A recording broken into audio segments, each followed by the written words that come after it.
ರಜತ್ ಅವರ ವರ್ತನೆಗೆ ಕಳೆದ ವಾರ ಕಿಚ್ಚ ಸುದೀಪ್ ಶಿಕ್ಷೆ ನೀಡಿದ್ದರು. ಹಾಗಿದ್ದರೂ ಕೂಡ ರಜತ್ ಬದಲಾಗಿಲ್ಲ. ಈ ವಾರ ಅವರು ಗೌತಮಿ ಜಾಧವ್ ಬಗ್ಗೆ ಬಾಯಿಗೆ ಬಂದಂತೆ ಮಾತನಾಡಿದ್ದಾರೆ. ಇದರಿಂದ ಗೌತಮಿ ಅವರು ಕೋಪಗೊಂಡಿದ್ದಾರೆ. ಪಾಸಿಟಿವಿಟಿ ಮಾಯವಾಗುವ ರೀತಿಯಲ್ಲಿ ಜಗಳ ಆಡಿದ್ದಾರೆ.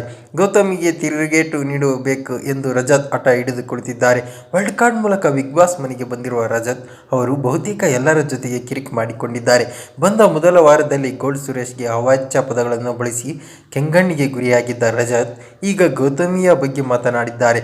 ಮಾತಿನ ಭರದಲ್ಲಿ ಅಪ್ಪ ಅಮ್ಮನ ವಿಚಾರದಲ್ಲಿ ಪ್ರಸ್ತಾಪಿಸಲು ಶುರು ಮಾಡಿದ್ದಾರೆ.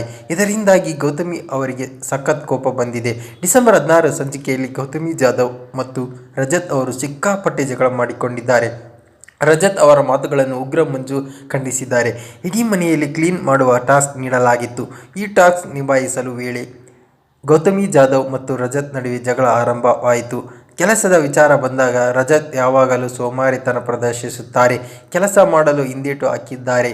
ಅವರಿಗೆ ಸುಮ್ಮನೆ ಕುಳಿತುಕೊಂಡು ಹಣ್ಣು ತಿನ್ನಿ ಎಂದು ಗೌತಮಿ ಜಾಧವ್ ತಿರುಗೇಟು ನೀಡಿದ್ದರು. ಅಲ್ಲಿಂದ ಮಾತಿಗೆ ಚಕಮಕಿ ಆರಂಭವಾಯಿತು. ತಾವು ಹಣ್ಣು ತಿನ್ನುವುದನ್ನು ಗೌತಮಿ ಜಾಧವ್ ಟೀಕಿಸಿದ್ದಕ್ಕೆ ರಜತ್ ಅವರಿಗೆ ವಿಪರೀತ ಕೋಪ ಬಂತು. ಆಗ ಅವರಿಬ್ಬರ ನಡುವೆ ಮಾತಿಗೆ ಮಾತು ಬೆಳೆಯಿತು. ಇಷ್ಟು ದಿನ ಪಾಸಿಟಿವ್ ಮಂತ್ರ ಜಪಿಸುತ್ತಿದ್ದ ಗೌತಮಿ ಜಾಧವ್ ಅವರು ರಜತ್ಗೆ ಏಕವಚನದಲ್ಲಿ ಬೈಯುವ ಮಟ್ಟಕ್ಕೆ ಬದಲಾದರು. ಇವರ ಅಪ್ಪನ ಮನೆಯಿಂದ ತಂದವಳ ರೀತಿ ಹೇಳುತ್ತಾಳೆ ಎಂದು ರಜತ್ ಅವರು ಬಾಯಿಗೆ ಬಂದಂತೆ ಮಾತನಾಡಿ ಗದ್ದಲ ಎಬ್ಬಿಸಿದರು.